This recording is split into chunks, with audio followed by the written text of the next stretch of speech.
So we are just over a week out from this New York City mayoral race, which is looking like a fait accompli at this point. But Zohran held a big sort of culminating rally last night. I know Ryan had a reporter on the ground. Our own Griffin was there in the crowd as well. AOC was there. Bernie was there. And actually Kathy Hochul, and it's kind of interesting. This will get into some of the dynamics. You guys can go ahead and put this slideshow up on the screen while I'm talking. You could see, I mean, massive crowd, people waiting outside. I think people got turned away. It was, you know, really high energy and pretty electric from the folks that were there on the ground. And you can feel that just from watching the videos as well. Looking at the pictures, I mean, this is just packed. Yes, and it was a beautiful fall night, and you know they got great weather and all of that kind of good stuff. There you got Stavros and you got Bernie and Zohran there. Quite a picture. That's quite a moment. Quite a moment in time. I'd love to be privy to that conversation. Boys. Yeah, exactly. But in any case, you bringing together Bernie, AOC, and Kathy Hochul for Zohran is interesting because Hochul is like a moderate. She's like standard issue Democrat. She's tried to govern as a moderate. She has opposed, so Zohran wants to raise taxes on the rich to fund his proposals, specifically his proposal for free childcare, which is of the things that he's proposed, that's the biggest one to be able to pull off in terms of the various programs that he's put forward. And she has said in the past that she was opposed to it. So let's take a listen to this. This is the crowd chanting at Kathy Hochul to tax the rich and her having to deal with that in real time and respond to it and almost losing control of the crowd at one moment. Let's go ahead and take a look at that.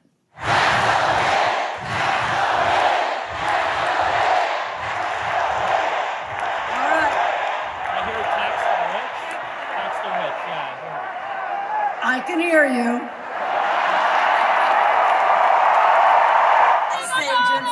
Flooding our streets as we speak.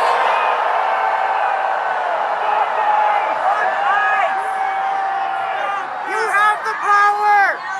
You have the power! They're everywhere, and they're terrorizing innocent people. And we can't have enough.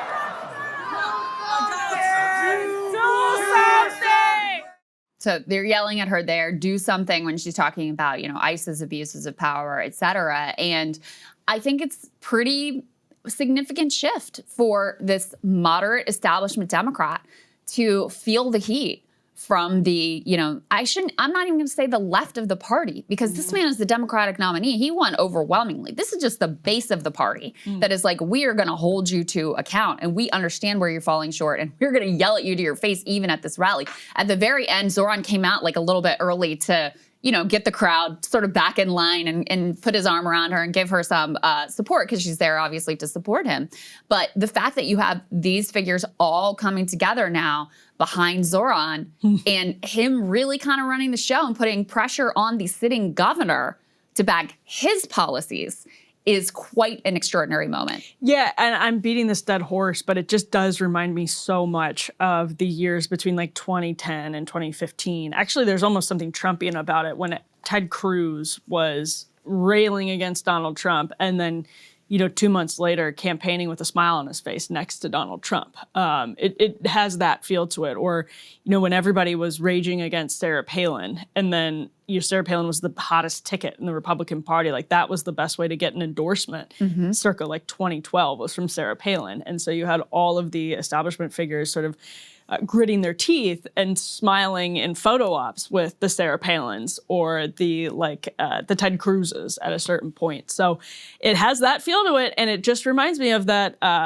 poll from over the summer that found Democratic voters' satisfaction with their own party is super similar to what Republican voters' favorability of their own party was during the Tea Party years. When you hear, because I think one of the things about that chant is, and this gets to the appeal of Zohran, is that, and we'll talk about this later, I think, but he's always got a smile on his face. He's not a sort of dour socialist, right? Like he's a happy populist, which is a hard thing to do. It's not an easy thing to pull off because you're talking about people's immiseration and corruption, and doing it with a smile on the face makes a big difference. But that crowd was really angry. You could kind of hear it in the chant. That crowd was angry at Kathy Hochul. Really, really angry, which is why she sort of had to say, I hear you. It's like when your mom is driving and you're like, I want lunch. Like, give me, like, pull over. Like, when are we going to eat? She's like, I hear you. I hear you. We're getting That's what there. that Let's was. just get a little bit further down the road. That's what that was. Yeah, well, and so that's why, first of all, the margin of his victory is going to be closely watched. You know, I think people are looking at, okay, does he get over 50%? Right, because if he wins over 50%, then there's no cope around like, oh, we could have had like the majority position was anti-Zohran, and so if we just had a different, better candidate, not Andrew Cuomo, maybe we would have won, right? If he gets under 50%, there will be a lot of that cope, for sure. The majority of New Yorkers voted against Zohran. So that's number one. Number two, though, I firmly believe his power is only likely to grow because we know a confrontation is coming with Trump. And we know New Yorkers are going to hate it, right? They already don't like Trump. They are going to hate the specter. We've already had some of these raids of these, you know, masked up, military outfitted federal agents in their streets, you know, rampaging. The sort of scenes we've seen in Chicago, New Yorkers are going to absolutely revolt. You know, it's a city that really takes its immigrant character seriously and truly has been built on these various waves of immigration. But even just beside that, it's a very proud city. Like, what are you doing infringing on our territory? And I fully expect, based on what I've seen from Zohran thus far, that he's going to meet that moment very effectively. You know, I've yet to see him like fail or fumble an important moment in his campaign, whether it's on the debate stage or in important interviews, et cetera. And so I think he's going to end up even more of like, he's already kind of, you know, this like burgeoning rock star in the Democratic Party and our national politics. I think that is probably going to become even more the case. And so I saw Elon Musk tweeted like, this is the future of the Democratic Party, as if that's a negative thing. And I'm like, yeah, I hope that it is. I think he may be right that it is. And listen, we should like, let's have the contest, right? Rather than doing this, you know, lame Kathy Hochul, Andrew Cuomo, Joe Biden style of politics, like let's embrace the new young wave of left populism, and unapologetically so, and see how people respond to it. Because thus far, what we see is Bernie Sanders, the most popular politician in the country. Zohran is an up-and-coming like rock star in the country. You've got Graham Platter, in spite of all of his things, coming out of nowhere to challenge a sitting governor of Maine. And if 2 out of the 3 of the polls are to be believed, winning that showdown thus far. So maybe this is the new direction of the Democratic Party, and if so, I think it has a lot more promise, certainly than the old direction. Emblematic, of course, of that version of the Democratic Party is AOC, who was there last night and gave a barn burner of a speech. Let's take a listen to one of her highlights. City was built by the Irish escaping famine, Italians fleeing fascism, Jews escaping Holocaust, Black Americans fleeing slavery and Jim Crow, Latinos seeking a better life, Native people standing for themselves, Asian Americans coming together in Queens, in Brooklyn, in the Bronx, in Manhattan, in Staten Island, in this country. So crowd obviously roaring, and I think, you know, this will fit together with the next piece that we're going to do on Zohran, all this like Islamophobic bullshit, calling him a jihadist, etc. But what she is laying out there is the pluralistic vision of America, which is direct contrast to the increasingly like blood and soil nationalist vision of America that's being asserted, not just by the Trump administration, but increasingly by like right-wing influencers who are being quite overt at this point, that like white people built this country. It's a country for white people. If you aren't white, you come under suspicion. If you weren't born here or your family hasn't been here for multi-generations, we can denaturalize you. You aren't a true American. Really rewriting the conception of, you know, how people have thought about America for a number of years at this point, and a theme of, you know, how people have thought about America from the beginning. Not that there's always been, you know, complete alignment in that view. But so what AOC is laying out there, I think, is a very important contrast in the vision for what the country is and what it means vis-a-vis the vision that's being asserted and trying to be made reality by this administration right now. For Democrats and Democratic Socialists, there's quite a lesson to be taken from what happened during Trump 1.0 and then Biden. because backlash in polling to Trump's immigration policies inspired a fairly dramatic, what's the right word, like liberalization of the Democratic Party's immigration policies. And this is where like Zohran's really going to have to sell.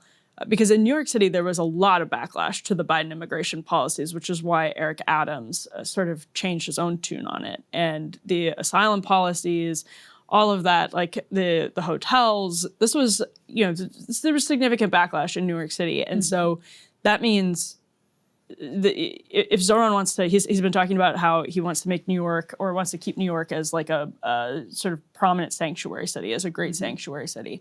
I think that is obviously I have deep political disagreements with that, but I really think that's going to be kind of interesting to watch because he's a great political salesman. And if that's what Zohran Mamdani and AOC want, they do have to sort of come up with a different way to sell it because what happened before didn't work. Well, Trump is making that sales pitch for them right now. That's absolutely true. Yeah. Because, people say Chicago also a sanctuary city. And, you see the scenes coming out of there of people just being harassed or even assaulted just because of the shade of their skin based on absolutely no evidence that they're here illegally, let alone that they've committed any sort of crime. Obviously, the apartment raid pulling all sorts of American citizens out on the street in their underwear in the middle of the night and arresting them, zip tying their kids, throwing them U-Haul vans. All of these abuses are playing out. And, I fully expect Trump to, move on New York in the same fashion. So I think, I think Trump is making the pitch for them of like, okay, so there was dissatisfaction over, the immigrants were bussed in by and large by Texas Governor Greg Abbott, and that creates, this friction in the city of, okay, well, what do we do with this influx of people, and how do we handle them, and how do we, integrate them into the city? And many of them don't have work permits, so they're like sort of inherently dependent on the government to provide for them, et cetera. So you had that, but then when you see the cost of this insane militarized crackdown, I think certainly the New York City public is already going to be on board for sanctuary policy. We already see a backlash against the raids that they've done in the city thus far, the actions at the courthouse downtown, where they're just immigrants who are coming in who are like doing the thing and going to the court dates like they're supposed to are then getting swept up and detained, assaulted at times, et cetera. So, I think that sort of sales pitch has already happened in an important sense. We can put E4 up on the screen. We do have some early voting results just in terms of the boroughs that are surging. So top line here is Brooklyn. People living in Brooklyn are voting their asses off. And that is Zohran's best borough. Laid off Vice employees are coming in strong. They are coming in strong. And then the second best borough for Zohran, judging by the primary, is Queens. And Queens is also voting at extraordinary levels. Next is Manhattan, then Staten Island, then the Bronx are the two lowest performing boroughs. And those are also Zohran's two lowest performing boroughs. So who knows? Maybe this is just the Sliwa surge. Could be, but it's looking like this turnout seems to indicate that Zohran is cleaning up. And it would not surprise me if he outperforms the polls again, because he did during the primary. He outperformed the polls by 12 points. So off. At least 12 to 15 points in the primary because he changed the electorate. And so it would not be a shock if there was another polling underperformance, because he is a politician that brings out a different electorate than pollsters are really able to capture. Very Trump-like in that way, where it's predominantly young people, right, who normally pollsters discount, feel like, okay, they don't turn out that much. And this is a general election in a New York City mayor's race where typically the general election is a foregone conclusion. And yet there's all this energy and interest around it. So that creates a totally different political landscape. So I would not be shocked at all if, Zohran, already the polls show him winning by anywhere from 10 to 20 points. I would not be shocked at all if he outperforms the average of the polls right now too. So I'm looking at this poll that producer Griffin flagged over the weekend because it's just so funny, so rich. That Mamdani versus Sliwa is more competitive for Sliwa than Mamdani versus Cuomo. Like Yeah. Sliwa head-to-head with Zohran Mamdani is doing better than Cuomo head-to-head with Zohran Mamdani. I think it's by like 1 point, but it's still amazing. Yeah, right? yeah. Because it's 2 points, yeah. think of how contrary that is to all of the standard issue political logic that like Cuomo's the guy, it has to be Cuomo. It's If it's insane. Cuomo versus Zohran, Cuomo could win. And it's like actually all along, you know, first of all, do you not understand how hated this guy is? Do you not understand how incredibly lame he is and lazy, by the way, and what a bad campaign he's running? And you still think like he's the guy where you want to send all of your millions and put all of your hopes into? Yep.